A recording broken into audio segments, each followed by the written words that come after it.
ಕೊಡದೇ ಇದ್ರೂ ಪರವಾಗಿಲ್ಲ ಸರ್, ರಿಜಿಸ್ಟರ್ ಆಗೋರು ಯಾವ ರೂಟಲ್ಲಿ ಅಲೆಮಾರಿಗಳು ಯಾವ್ಯಾವ ಜಿಲ್ಲೆಗಳಲ್ಲಿ ಪ್ರವಾಸ ಮಾಡ್ತಾರೆ ಅಂತ ತಗೊಂಡ್ರೆ ಅದ್ರ ಪ್ರಕಾರ ವ್ಯಾಕ್ಸಿನೇಷನ್ ಅನ್ನ ಅವ್ರಿಗೆ ತಲುಪಿಸಿದ್ರೆ ಅವರೇ ಖುದ್ದು ಕುರುಗಾಯಿಗಳು ಆ ವ್ಯಾಕ್ಸಿನೇಷನ್ ಹಾಕೊಳ್ಳುವಂಥದ್ದು ಆಗುತ್ತೆ. ದಯವಿಟ್ಟು ಇಷ್ಟು ಇದರಲ್ಲಿ ಪ್ರಾವಿಷನ್ ರೂಲ್ಸ್ ಅಲ್ಲಿ ಅಟ್ಲೀಸ್ಟ್ ಮಾಡ್ಬೇಕು ಸರ್. ಅಕ್ಷರೇ ಒಂದೇ ಒಂದು, ನಾವು ಕುರಿ ಕಾಯರು, ನಾವು ಹೌದು ನಮ್ಮಲ್ಲಿ ಆಯ್ತು ಹೌದ್ರಿ, ನಾವು ಕುರಿ ಬಗ್ಗೆ ಮಾತಾಡಿ. ಅಲ್ಲಲ್ಲ, ಕುರಿ ಕಾಯ ವಂಶಸ್ಥರಿಂದ ಬಂದಿರೋಂಥವ್ರು ಸ್ವಲ್ಪ ತಡ್ರಿ, ಹೇಳ್ಕೊಳ್ಳೋದು ಕೇಳಿ. ಇಲ್ಲಿ ಹೇಳಿ ಎಲ್ಲರೂ ಅಂತ ಕೂತಿದ್ದೆ. ಈಗ ಕುರಿ ಕಾಯೋದರಲ್ಲಿ 2 ವಿಧ ಇದೆ. ವಲಸೆ ಬರತಕ್ಕಂಥವ್ರು ಅವರು ಆ ಕಡೆ ಭಾಗದಿಂದ ಬರ್ತಾರೆ, ಅವರು ಮೇವನ್ನು ಆಧರಿಸಿ ಯಾವಾಗ ಬೇಸಿಗೆನಲ್ಲಿ ಬರ್ತಾರೆ. ನಾವು ವರ್ಷ ಇಡೀ ಕುರಿ ಸಾಕ್ತಕ್ಕಂಥವ್ರು, ನಾವು ಹೋಗ್ತೀವಿ ವಲಸೆ ಆ ಕಡೆ ಚನ್ನರಾಪಟ್ಟಣದ ಕಡೆ, ಈ ಗದ್ದೆ ಕೂಳೆ ಬೀಳ್ತಾವಲ್ಲ, ಅದು ನಾವು ಹೋಗ್ತೀವಿ ಆ ಕಡೆ ಕೊಡ್ಕೊಂಡು. ನಮ್ಮಲ್ಲೂ ಇವತ್ತು ಸಾವಿರಾರು ಕುರಿಗಳಿದ್ದಾವೆ. ನೀವು ಕುರಿಗಾಯಿಗಳು ಅಂತ ಗುರುತಿಸ್ಬೇಕಾದ್ರೆ ನೀವು ಏನು ಗ್ರಾಮೀಣ ಪ್ರದೇಶದಲ್ಲಿ ನೂರಾರು ಸಾವಿರಾರು ಕುರಿಗಳನ್ನು ಇಟ್ಕೊಂಡಿದ್ದಾರೆ ಅವ್ರಿಗೂ ನೀವು ರಿಜಿಸ್ಟ್ರೇಷನ್ ಮಾಡಿ ಈ ಸೌಲಭ್ಯಗಳನ್ನು ಎಲ್ಲ ಈಗಲೂ ಕೊಡ್ತಾ ಇದ್ದಾರೆ. ಮೆಡಿಷನ್ ಎಲ್ಲ ಕೊಡ್ತಾ ಇದ್ದಾರೆ, ಇಲ್ಲ ಅಂತ ಹೇಳೋಕ್ಕಾಗೋದಿಲ್ಲ. ಇನ್ನೂ ಹೆಚ್ಚಿನ ಪ್ರಮಾಣದಲ್ಲಿ ಮೆಡಿಷನ್ನ ಕೊಡಬೇಕು. ಅವರನ್ನು ಕುರಿಗಾಯಿಗಳು ಅಂತ ರಿಜಿಸ್ಟ್ರೇಷನನ್ನು ಗ್ರಾಮೀಣ ಪ್ರದೇಶದಲ್ಲಿ ಯಾರ್ಯಾರು ಸ್ವಂತ ಜಮೀನಲ್ಲಿ ಮೇಯಿಸ್ಕೊಂಡು ಅವ್ರಿವ್ರ ಜಮೀನಲ್ಲಿ ಬಯಸ್ಕೊಂಡು ಪಾಪ ಅವ್ರ ಕೈಲೆಲ್ಲ ಬಯಸ್ಕೊಂಡು ಅನ್ನಿಸ್ಕೊಂಡು ಅದೇನಾಯ್ತು ಅಂದರೆ ಇವತ್ತು ಆರ್ಥಿಕ ಪ್ರಗತಿಗೆ ಭಾಳ ಉತ್ತಮ.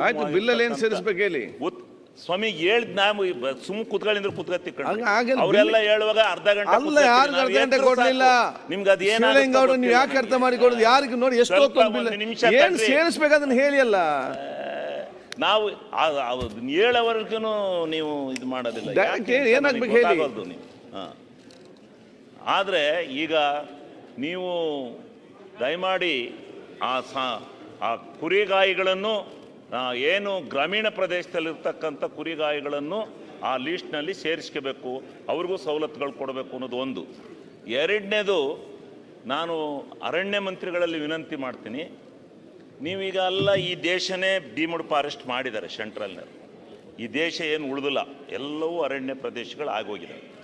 ನಾವು ಬೇಡ ಅಂತಲೂ ಹೇಳೋದಿಲ್ಲ. ಹೌದೌದು, ಅದು ಡಿಮಡ್ ಫಾರೆಸ್ಟ್ ಗೌರ್ಮೆಂಟ್ ತಡ್ರಿ. ಶಿವಲಿಂಗೌಡ ಅವ್ರು ಯಾಕೆ ಉತ್ತರ ಬಿಲ್ ಬಗ್ಗೆ ಅವ್ರಿಗೆ ಉತ್ತರ ಕೊಡ್ತೀವಿ. ಈಗ ಅಲ್ಲಿ ಅಂಗುರ್ಗುತ್ತಿ, ಕುರ್ಚಿಲಿ ತಡ್ರಿ ಸ್ವಾಮಿ, ಇರೋ ಫ್ಯಾಕ್ಟ್ರಿ ಹೇಳೋದಿಲ್ಲ, ಚರ್ಚೆ ಮಾಡ್ತೀರಿ. ಅನುಭವಿಸ್ತಾ ಇರೋ ಪ್ರಶ್ನೆ ಹೇಳ್ತೀನಿ ತಡ್ರಿ. ಅಂಗರ್ ಗಿಡ, ಕುರ್ಚಿಲ್ ಗಿಡ ಏನು ನಿಮ್ಮ ಆಸ್ತಿ ಇಲ್ಲ, ನಿಮ್ಮ ಮರ ಮಾಲಿಕೆ ಇಲ್ಲ, ನಿಮ್ ಯಾಂಥದ್ದು ಇಲ್ಲ. ಅಲ್ಲೇನು ಮಾಡಿದರೆ ನಮ್ಮ ಡೀಮ್ಡ್ ಫಾರೆಸ್ಟ್ ಅಂತ ತಂದು ಒಂದು ಬೌಂಡ್ರಿ ಟ್ರಂಚ್ ಹೊಡೆದು ಬಿಟ್ಟಿದ್ದಾರೆ. ಅವು ಹಿಂದೆ ಸನಾತನ ಧರ್ಮದಿಂದ, ಸನಾತನ ಕಾಲದಿಂದ ನಮ್ಮ ಸಣ್ಣ ಹುಡುಗರಿಂದ ಅವು ಕುರಿ ಕಾಯಕ್ಕೆ ಇಟ್ಟಿದ್ದಂಥ ಜಾಗ ಮೀಸಲು. ಈಗ ಅದು ಯಾವ ಪುಣ್ಯಾತ್ಮ ಕೊಟ್ಟನೋ ಗೊತ್ತಿಲ್ಲ, ಅದು ಯಾವ ಕಾನೂನು ತಂದ್ರೋ ಗೊತ್ತಿಲ್ಲ, ಅವೆಲ್ಲ ಡೀಮ್ಡ್ ಫಾರೆಸ್ಟ್ ಆಗಿದ್ದಾವೆ. ನೀವು ಯಾರೂ ಉಪಯೋಗಿಸ್ಕೊತಾ ಇಲ್ಲ.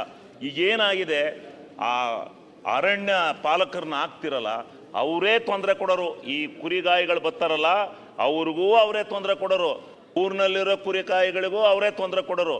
ದಯವಿಟ್ಟು ಮರ ಮಾಲಿಕೆ ಇಲ್ಲದೆ ಇರೋವಂಥದ್ದ ನಿಮ್ಮ ಗಿಡ ಏನು ನೆಡ್ತೀರಿ ಸೊಸಿಗಳನ್ನು ಅವ್ಯಾವನೂ ನಾಶ ಪಡಿಸ್ತಾ ಇರ್ತಕ್ಕಂಥ ಭೂಮಿ ಎಲ್ಲ ಗ್ರಾಮಗಳಲ್ಲೂ 100 ಎಕರೆ 200 ಎಕರೆ 300 ಎಕರೆ ಇದೆ.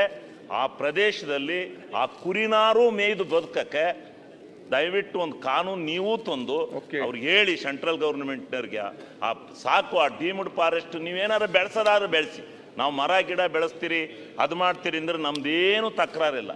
ನಿಜವಾಗಲೂ ಏನೂ ಬೆಳೆಸಲ್ಲ, ಸುಮ್ಮನೆ ಒಂದು ಟ್ರಂಚ್ ಮಾತ್ರ ಹೊಡೆದಾರೆ. ಅದ್ರೊಳಗೆ ಹೋದ್ರೇನೆ ತಗೊಬಂದು ಕೇಸ್ ಕೊಡರೆ ಅವರು, ಕೇಸಿ ಸಿಗಾಕ್ಯಣರೆ ಅವರು. ಅದನ್ನ ಫಾರೆಸ್ಟ್ ಆಕ್ಟ್ ಇಟ್ಕೊಂಡು ಕೂತ್ಕೋತಾರೆ.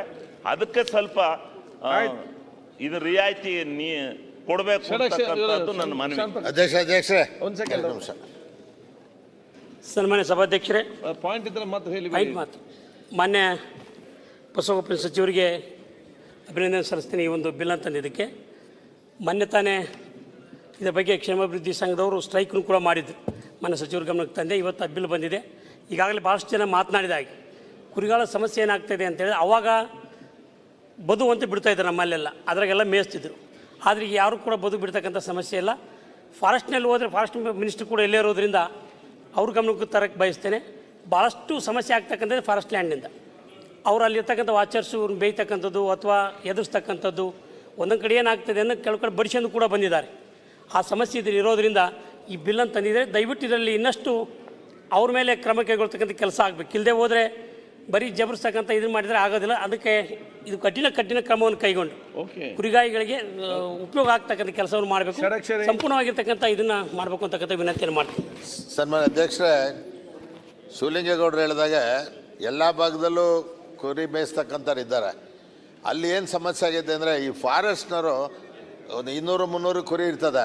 ಆಯಾ ಭಾಗದಲ್ಲಿ ತಾಲೂಕಿಂದ ತಾಲೂಕಿಗೆ ಹೋಗ್ತಾರೆ, ಬೇರೆ ಜಿಲ್ಲೆಗೆ ಹೋಗೋದಿಲ್ಲ. ಅವ್ರಿಗೆ ಫಾರೆಸ್ಟ್ನವರು ತೊಂದರೆ ಕೊಡಿದಾಗೆ ತಾವು ತಮ್ಮ ಮುಖಾಂತರ ಅವ್ರಿಗೆ ಒತ್ತಾಯ ಮಾಡಿ. ಸನ್ಮಾನ್ಯ ಸಭಾಧ್ಯಕ್ಷರೇ, ಒಂದು ಅರಣ್ಯ ಇಲಾಖೆ ಕಡೆಯಿಂದ ಒಂದು ಹೇಳಿಕೆ ಕೊಡಲಿಕ್ಕೆ ಇಷ್ಟಪಡ್ತಾ ಇದ್ದೀನಿ. ಈಗಾಗಲೇ ಮೊನ್ನೆ MMLs ಅಲ್ಲಿ ನಮ್ಮ ಒಂದು ತಾಯಿ ಹುಲಿ ಮತ್ತು 4 ಅದರ ಮರಿಗಳು ಮೃತಪಟ್ಟಿದ ಮೇಲೆ ಒಂದು ಹೇಳಿಕೆಯನ್ನು ಕೊಟ್ಟಿದ್ದೆ, ಒಂದು ಸುತ್ತೋಲೆ ಹೊರಡಿಸಿದ್ದೇವೆ. ಅದರಲ್ಲಿ ಭಾಳ ಸ್ಪಷ್ಟವಾಗಿ ಬೇರೆ ರಾಜ್ಯದಿಂದ, ಹೊರ ರಾಜ್ಯದಿಂದ, ತಮಿಳುನಾಡಿನಿಂದ ನಮ್ಮ ಅರಣ್ಯದಲ್ಲಿ ಸಾವಿರಾರು ಜಾನುವಾರುಗಳು ಬಂದು ಅರಣ್ಯ ನಾಶ ಮಾಡ್ತಾ ಇರ್ತಕ್ಕಂಥದ್ದು ಆ ವರದಿಯಲ್ಲಿ ನನ್ನ ಗಮನಕ್ಕೆ ಬಂದ ಮೇಲೆ ಆಯಾ ಜಾನುವಾರುಗಳಿಗೆ ನಿಷೇಧ ಅಂತಲೇ ಹೇಳಿದ್ದೇವೆ. ಕುರಿಗಳಿಗೆ ಮೊದಲಿನಿಂದ ಎಲ್ಲಿ ಅರಣ್ಯದಲ್ಲಿ ಮೇವಿಗಾಗಿ ಬರ್ತವೆ, ಅದಕ್ಕೆ ಯಾವುದೇ ರೀತಿಯ ತೊಂದರೆ ಕೊಡಬಾರ್ದು ಅಂತೇಳಿ ಹೇಳಿ ಅರಣ್ಯ ಇಲಾಖೆ ಅಧಿಕಾರಿಗಳಿಗೆ ಈಗಾಗಲೇ ಸೂಚನೆ ಕೊಡಲಾಗಿದೆ. ಡೀಮ್ಡ್ ಫಾರೆಸ್ಟ್ ಬಗ್ಗೆ ಮಾತನಾಡಿದ್ದಾರೆ. ಮರು ಸಮೀಕ್ಷೆ ನಡೀತಾ ಇದೆ. ಸರ್ವೋಚ್ಚ ನ್ಯಾಯಾಲಯ ಇನ್ನೊಂದು ತೀರ್ಪು ಕೊಟ್ಟಿದೆ. ಇನ್ನೊಂದು 3 ತಿಂಗಳಿಂದ 6 ತಿಂಗಳವರೆಗೆ ಸಮೀಕ್ಷೆ ಆದಮೇಲೆ ಅದರಲ್ಲಿ ಏನೇನು ಬದಲಾವಣೆ ಮಾಡಬೇಕಾಗಿದೆ, ಯಾವುದು ಕೈ ಬಿಡಬಹುದಾಗಿದೆ, ಅದೆಲ್ಲವನ್ನು ಅರಣ್ಯವಲ್ಲದಂಥ ಪ್ರದೇಶದಲ್ಲಿ ಫಾರೆಸ್ಟ್ ಲೈಕ್ ಇಲ್ಲದೇ ಇರುವಂಥದ್ದು ಬಿಡಲಿಕ್ಕೆ ಅವಕಾಶ ಇದೆ. ಅದಕ್ಕೆ ಶಾಶ್ವತವಾದಂಥ ಪರಿಹಾರ ಕಂಡುಕೊಳ್ಳಲಿಕ್ಕೆ ಪ್ರಯತ್ನ ಮಾಡ್ತಾ ಇದ್ದೇವೆ. ಈಗ ವಿಧೇಯಕವನ್ನು ಸಭಾಧ್ಯಕ್ಷ, ಏನಿಲ್ಲ, ನನ್ನ ಮಂತ್ರಿಯಲ್ಲಿ ಕೇಳ್ಕೊಳ್ಳೋದು ಸೆಕ್ಷನ್ 9 ಒಂಚೂರು ಎಕ್ಸ್ಪ್ಲೇನ್ ಮಾಡಿ ಅಂತ ಕೇಳ್ಕೊತೀನಿ. ಸೆಕ್ಷನ್ 9 ಬಿಲ್ಲಿನ ಸೆಕ್ಷನ್ 9 ಒಂದು ಎಕ್ಸ್ಪ್ಲೇನ್ ಮಾಡಿ. ನೀವು ಓದಲಿಲ್ಲ, ಅರ್ಥ ಆಗಲಿಲ್ಲ? ಅಶ್ವಥ್ ಅವರೇ, ನಿಮ್ಗೆ ಅರ್ಥ ಆಗಲಿಲ್ಲ ಓದಿದಾಗ? ನನಗೆ ಅರ್ಥ ಆಗಿಲ್ಲ, ಅದಕ್ಕೆ ಅವ್ರು ಅರ್ಥ ಆಗ್ತೀನಿ. ಈಗ ನಾನು ಮೊದಲೇ ಹೇಳಿದೆ, ಈ ದೌರ್ಜನ್ಯ ಅಪರಾಧಗಳ ಬಗ್ಗೆ ಮತ್ತು ಅವರ ಆಸ್ತಿ ಪಾಸ್ತಿ ಅಕ್ರಮವಾಗಿ ಬಳಸ್ಕೊಳ್ಳೋದ್ರ ಬಗ್ಗೆ ಕಾನೂನು ಕಠಿಣ ಕ್ರಮಗಳನ್ನು ಜಾರಿಗೆ ತರ್ತಾ ಇದ್ದೀವಿ ಅಂತೇನು ಹೇಳಿದ್ದೀನಿ ನಾನು. ಅದು ಏನೇನು ಹೇಳಿದ್ವಿ ಅಂತೇಳಿ ನಮ್ಮ ಇದರಲ್ಲೆಲ್ಲ ಇದೆ 9 ಹೇಳ್ತೀನಿ. ಈಗ ನಮ್ಮ ಚಿಮ್ಮನಕಟ್ಟಿಯವರು ಮಾತಾಡ್ತಾ ಹೇಳಿದ್ರು, ರಿಸರ್ವ್ ಫಾರೆಸ್ಟ್ ನಮ್ಗೆ ಬಿಡೋದಿಲ್ಲ ಅಂತೇಳಿ. ಈಗಾಗಲೇ ಅವ್ರು ಹೇಳಿಕೆ ಕೊಟ್ಟಿದ್ದಾರೆ. ಇವರು ನಾವು ಅದನ್ನು ಬಿಟ್ಟು ಎಲ್ಲ ಕಡೆ ಅವ್ರು ಮೇಯ್ಸೋಕ್ಕೆ ಅವಕಾಶ ಮಾಡಬೇಕು ಅಂತೇಳಿ ನಮ್ಮ ಕಾಯ್ದೆಯಲ್ಲಿ ಅವಕಾಶ ಮಾಡಿದ್ದೀವಿ. ಅದಕ್ಕಿಲ್ಲೇ ನಮ್ಮ ಫಾರೆಸ್ಟ್ ಮಂತ್ರಿಗಳು ಇದ್ದಾರೆ. ಏನಂತ ರಿಸರ್ವ್ ಫಾರೆಸ್ಟ್ ಇದೆ, ಅದರೊಳಗೆ ನಾವು ಕಾಯ್ದೆಯಲ್ಲಿ ಹೋಗಬಾರ್ದು ಅಂಥೇಳಿ ನಾವು ಅದನ್ನು ಬಿಟ್ಟು ಬೇರೆ ಎಲ್ಲ ಕಡೆ ಹೋಗ್ಬೋದು ಅಂತೇಳಿ ನಾವು ಕಾಯ್ದೆಯಲ್ಲಿ ಅವಕಾಶ ಮಾಡಿಕೊಟ್ಟಿದ್ವಿ. ಆದ್ದರಿಂದ ಚಿಮ್ಮನಕಟ್ಟಿಯವರು ಈಗ ನಮ್ಮ ಫಾರೆಸ್ಟ್ ಮಿನಿಸ್ಟರ್ ಇದ್ದಾರೆ, ಅವರೇನು ಅದ್ರ ಬಗ್ಗೆ ಏನಾದ್ರು ರಿಲ್ಯಾಕ್ಸ್ ಮಾಡಿದ್ರೆ ಅನುಕೂಲ ಆಗುತ್ತೆ. ಮತ್ತು ಎಲ್ಲ ಒಂದು ನಿಮಿಷ, ಮತ್ತು ಇಲ್ಲಿ ನಮ್ಮಲ್ಲಿ ಏನಾಗಿದೆ ಅಂತಂದರೆ, ಈ ದೌರ್ಜನ್ಯಗಳು ಮಾಡ್ತಾರಲ್ಲ, ಭಾಳ ರೀತಿ ದೌರ್ಜನ್ಯ ಮಾಡ್ತಾರೆ. ಯಾವ ರೀತಿ ದೌರ್ಜನ್ಯ ಮಾಡ್ತಾರೆ ಅದಕ್ಕೆ ಎಲ್ಲದಕ್ಕೂ ನಾವು ಏನೇನು ಕಾನೂನು ಕ್ರಮಗಳು ತಗೋತೀವಿ ಅಂತೇಳಿ ಎಕ್ಸ್ಪ್ಲೇನ್ ಮಾಡಿ.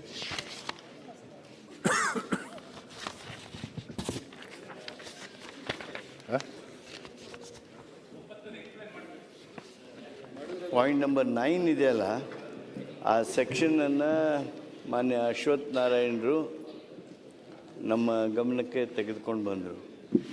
ಅಂದರೆ ಅದು ಏನಾಗಬೇಕಾಗಿತ್ತು ಕಿಲ್ರ ಅಂದರೆ, ಹೂವರ್ is being A traditional migratory shepherd, ಕನ್ನಡದಲ್ಲಿ ಸಾಂಪ್ರದಾಯಿಕ ಅಲೆಮಾರಿ ಕುರಿಗಾಹಿ ಯಾರೇ ವ್ಯಕ್ತಿಯು, ಒಬ್ಬ ಸಾಂಪ್ರದಾಯಿಕ ಅಲೆಮಾರಿ ಕುರಿಗಾಯಿಯು ಯಾವುದೇ ಕಾನೂನಾತ್ಮಕ ಆಧಾರವಿಲ್ಲದೆ ಸಾರ್ವಜನಿಕ ಸ್ವತ್ತು, ಸರ್ಕಾರಿ ಭೂಮಿ ಅಥವಾ ಅರಣ್ಯ ಭೂಮಿ ಮೀಸಲಾತಿ ಪ್ರದೇಶವನ್ನು ಪ್ರವೇಶಿಸುವುದನ್ನು ನಿರಾಕರಿಸಿದಲ್ಲಿ ಅಂಥ ವ್ಯಕ್ತಿಯು 1 ವರ್ಷದ ಅವಧಿಯ ಕಾರಾವಾಸದಿಂದ ಇದೆಲ್ಲ ಇದೆ.